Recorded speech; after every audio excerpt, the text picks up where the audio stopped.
Pela primeira vez no Brasil, a quantidade de pessoas que se autodeclaram pardas supera a quantidade de pessoas que se autodeclaram brancas.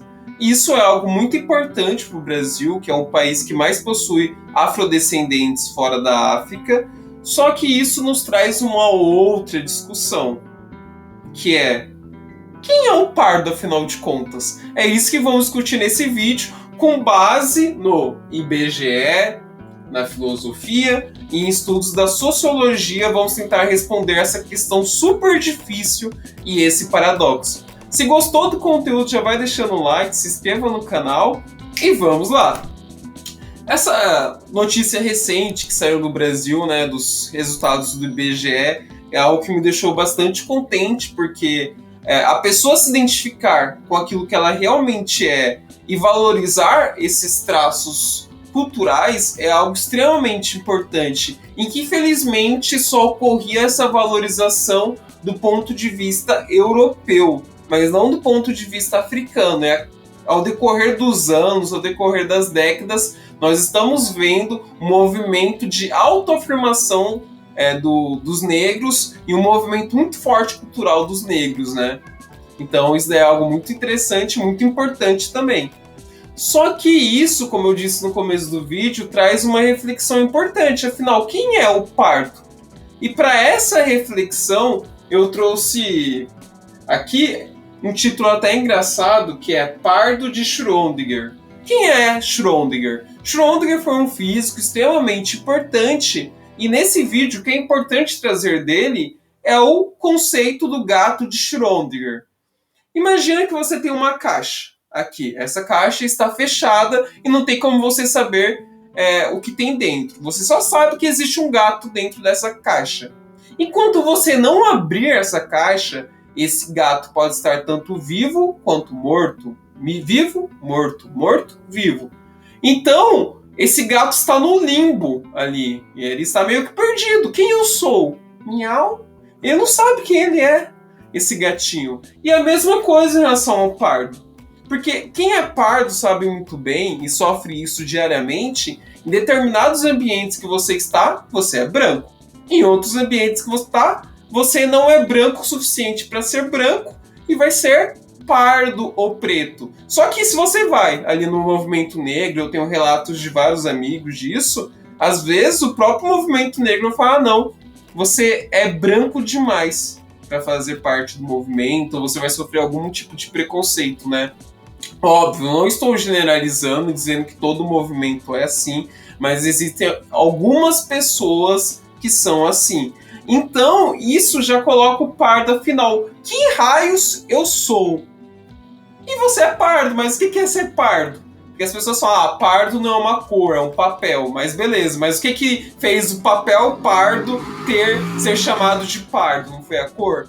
Então é um debate muito difícil de ser dito. Então é por isso que eu não vou usar aquilo que eu penso, mas sim o que a academia, o que o mundo acadêmico nos diz. E um pouco do que eu penso também. Primeiramente, vamos iniciar com o IBGE. De acordo com o IBGE, existem 5 raças ou 5 cores, que seriam os pretos, os pardos, os brancos, os amarelos e os vermelhos, que eu coloquei indígena aqui porque eu sou idiota, mas são os vermelhos, beleza? Cada um desses possui traços fenótipos diferentes. Só que lembrando uma coisa importante, só existe uma raça real, que é a raça humana, o Homo sapiens. Essa divisão é uma divisão social, é algo psicológico, essa divisão que é criada. Não existe nenhuma diferença da gente como seres humanos. Eu acho que é importante deixar isso bem claro, porque se a gente vivesse em um mundo que não existe o racismo, não existe a desigualdade, nem precisaria ter essas divisões. Mas como nós vivemos nesse mundo, é importante nós discutirmos isso para ver os privilégios ou não que as pessoas possuem e até mesmo descobrir quem eu sou, né, nessa relação. Então, continuando. De acordo com esse mesmo IBGE, o preto seria aquela pessoa que possui antecedentes ancestrais da África, ou seja, pessoa afrodescendente. O branco é em relação à Europa, os caucasianos. os amarelos em relação aos asiáticos e os vermelhos em relação aos indígenas. Mas e os pardos? E os pardos? Então, e os pardos, né? De acordo com o IBGE, o pardo seria a mistura de raças. Só que existem duas linhas que podemos pegar disso que o próprio IBGE diz. A primeira visão é: qualquer mistura de um desses 5 vai resultar numa pessoa parda, independentemente dos traços. Essa é a primeira visão. Então vamos supor que o seu pai é branco e a sua mãe é preta. Você automaticamente seria pardo, não importa os seus traços, seu nariz, a sua boca, o seu rosto, a sua cor, o seu cabelo. Você seria pardo de acordo com essa primeira visão. Só que temos a segunda visão. Nessa segunda visão não seria qualquer mistura de raças. Seria aquela que tem o predomínio de traços negros.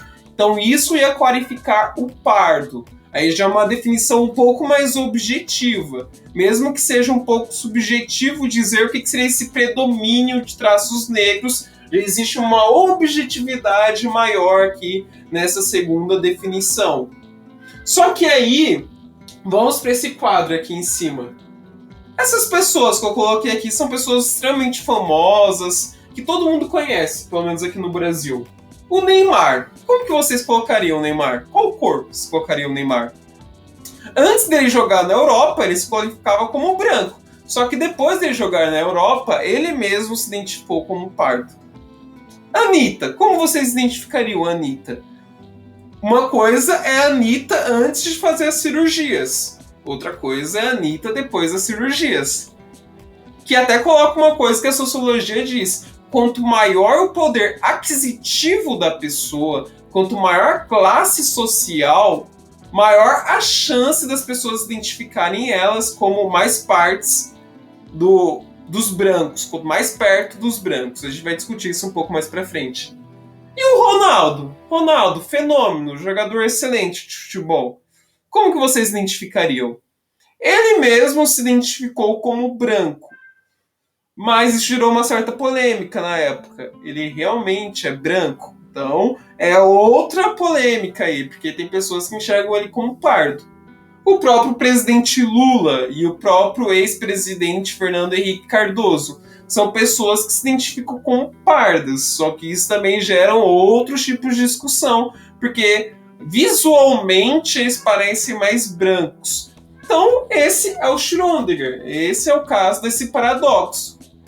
Então agora vamos analisar os dados. Pardo, 45,3% da população. Branco, 43,5%. Preto, 10,2%. Indígena, 0,8%. E amarelo, 0,4%. Agora puxando o lado histórico. O Brasil é o país que mais possui pessoas misturadas de todo o mundo possível. É o país que possui mais asiáticos fora da Ásia, é o país que possui mais africanos fora da África. Então é um país que é muito misturado mesmo. E como surgiu essa mistura? Principalmente com a vinda dos portugueses para cá, para o Brasil, o descobrimento, entre aspas, do Brasil, bem entre aspas, porque já tinha população indígena aqui, começa a ocorrer trocas, né? E genocídios também. E nesse processo começam a surgir os mestiços. Tanto é que o primeiro registro histórico, um dos primeiros registros históricos que temos da palavra pardo, vem dos jesuítas, ao definir essa mistura aí dos indígenas com os brancos. Porque pense um pouco, quando você vai ficar muito longe do seu país, né? Vamos pensar nesses colonos, longe de Portugal, longe da sua mulher, dos seus filhos. Eles vão, infelizmente, não vão seguir o cristianismo na risca, de não trair, etc. Eles vão trair. E com isso vai nascer a mistura do branco e do indígena, né? A pessoa mestiça ali. Além disso, ao decorrer dos séculos, foi se passando, tivemos o processo da escravidão, né? Bem forte no Brasil. E esse processo de escravidão trouxe muitos pretos aqui para o Brasil, pelos navios negreiros, que gerou uma série de assassinatos e morte, luta e resistência. E disso também teve a mistura não harmônica, importante de frisar, né? Um estupro, sendo dito de forma mais precisa, entre a população branca e preta, na maior parte dos casos. E aí surge de novo a mistura, o pardo ali.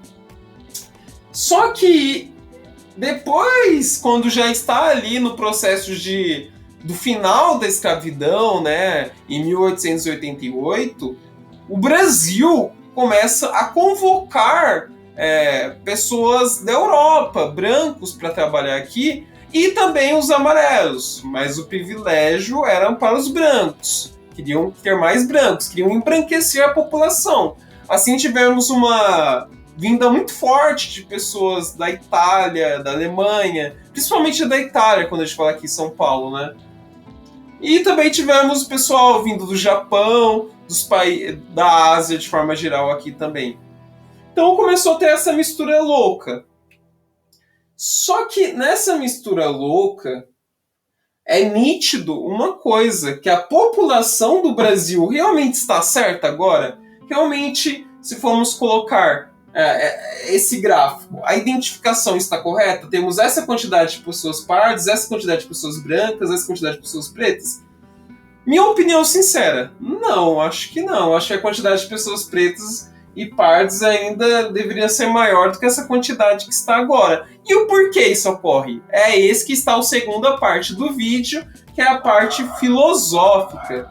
Teve um filósofo chamado Frantz Fanon, que ele nasceu na Martínica, que era a colônia da França, e ele era um cara muito inteligente da psicologia e da filosofia, e começou a analisar o seguinte, que as pessoas que eram pretas ou pardas, elas queriam se embranquecer para parecer mais com um grupo de pessoas que tinham poder na sociedade, ou seja, os colonizadores. Então, de acordo com ele, o oprimido sempre quer se tornar o opressor de todos os pontos de vista, até mesmo do ponto de vista identitário, como a pessoa se identifica.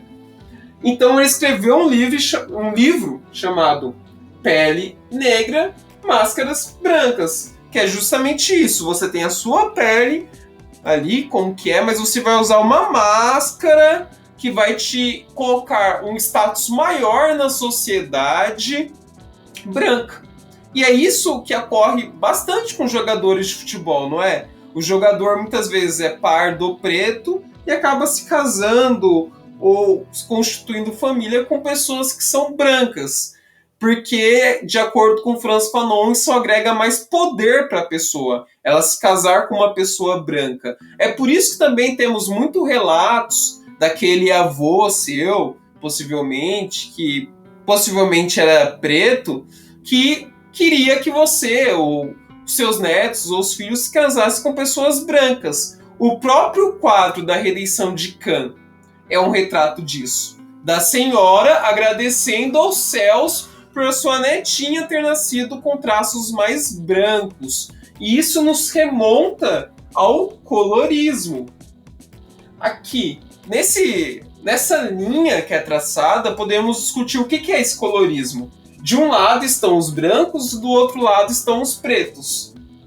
Quanto mais perto você está do branco, né, nesse gráfico, nessa linha, mais vantagens você possui em relação à sociedade, uma vez que no momento que a gente vive, a Europa ainda é o continente mais forte, assim, o que possui o maior desenvolvimento humano, é o que a cultura influencia mais as outras culturas.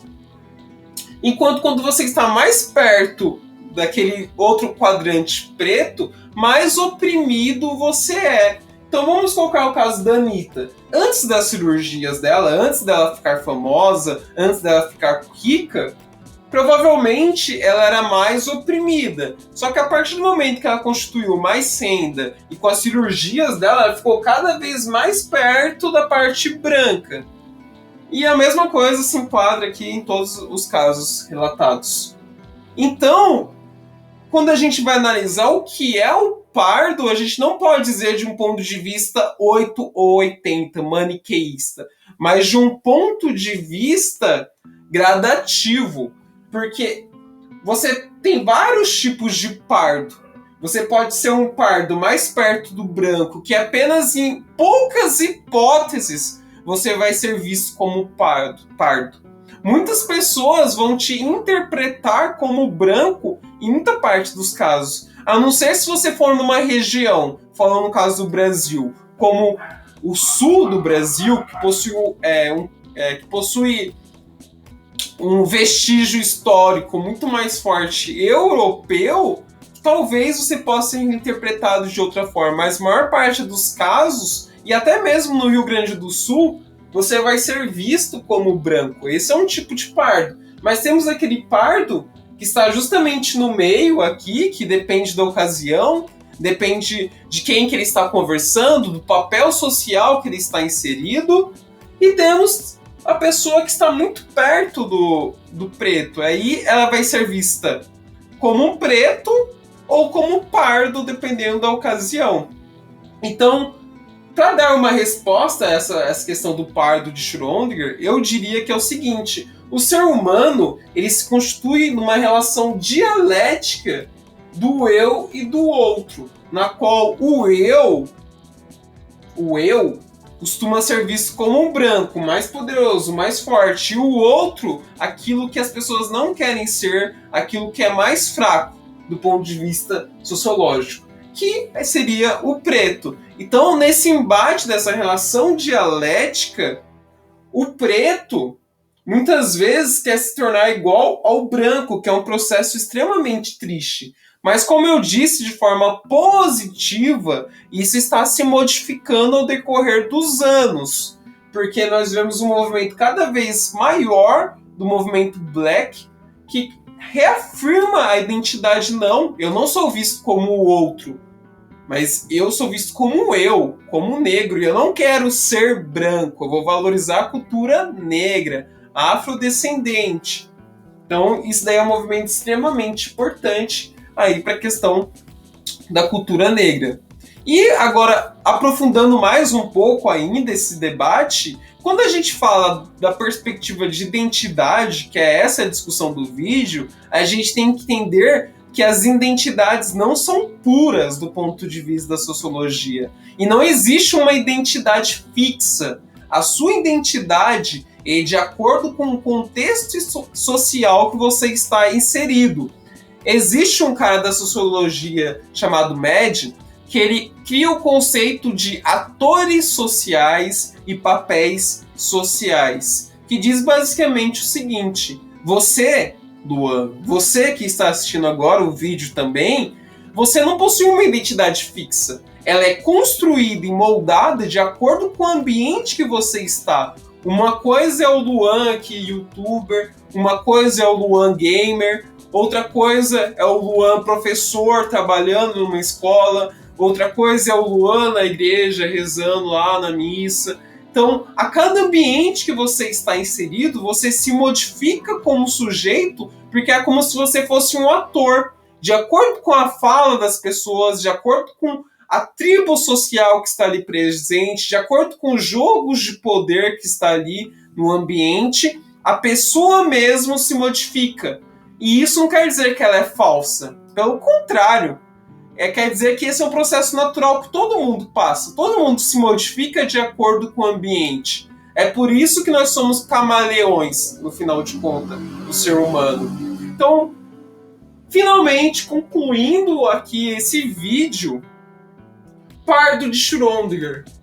No final de contas, toda a identidade está no limbo.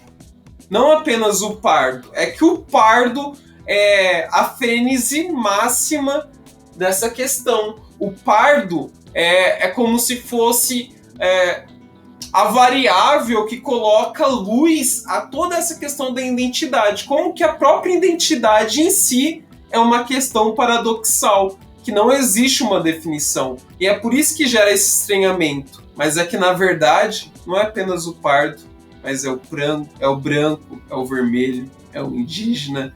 São todos esses que estão nesse mesmo paradoxo, porque afinal, o que é o branco? Teve tanta mistura na própria Europa, invasão dos árabes em Portugal, na Itália, essas trocas. Então, eles são puros mesmo? Não são. Então, se a gente analisa desse ponto de vista, a gente volta para o ponto de vista da biologia, que no final de contas é apenas uma raça. E é por isso que gera tanto incômodo. E é tão. As pessoas, gera tanto incômodo e tanto debate essa questão do pardo. Porque no final de contas, ela nos revela algo mais básico e simples. Que na verdade, toda a identidade está no limbo. Não existe um solo fixo para você pisar nessa questão da identidade. Só que essa conclusão também coloca o seguinte, que mesmo concluindo isso e percebendo isso, é importante a gente afirmar aquelas culturas que são oprimidas, mas sem apagar também aquela cultura que faz parte de quem nós somos. Porque, querendo ou não, o brasileiro é toda essa mistura. É como se fosse essa intersecção no diagrama de Venn. Então, eu não quero apagar a minha parte da cultura europeia, mas eu também não quero deixar apagada e invisível a parte da minha cultura africana. Então é isso, eu acho que temos que chegar nessa real intersecção, que infelizmente o Brasil ainda não chegou, porque o racismo é tão forte que se a gente analisa esse gráfico, os pardos são 45,3% da população, mas e nos cargos de poder? Eles ocupam essa predominância? Então fica a reflexão. É isso, pessoal. Espero que vocês tenham gostado do vídeo. Tentei fazer uma reflexão mais crítica possível com base nesses conteúdos. Tenho certeza que isso não esgota o conteúdo, porque todo vídeo é apenas um recorte, e esse vídeo vai ficar mais ou menos uns 20 e poucos minutos. Eu acho que nunca daria para esgotar um conteúdo desse tipo, mas para fazer uma reflexão mais aprofundada seria horas e horas e horas e horas. Então, deixe nos comentários o que vocês acharam, se inscrevam no canal e até mais. Se cuidem e um feliz ano novo para todos. Que a gente consiga algum dia, eu tenho fé muito forte nisso, que um dia toda essa questão vai ser superada e nem vamos precisar mais dividir isso. Eu tenho fé nisso e até mais.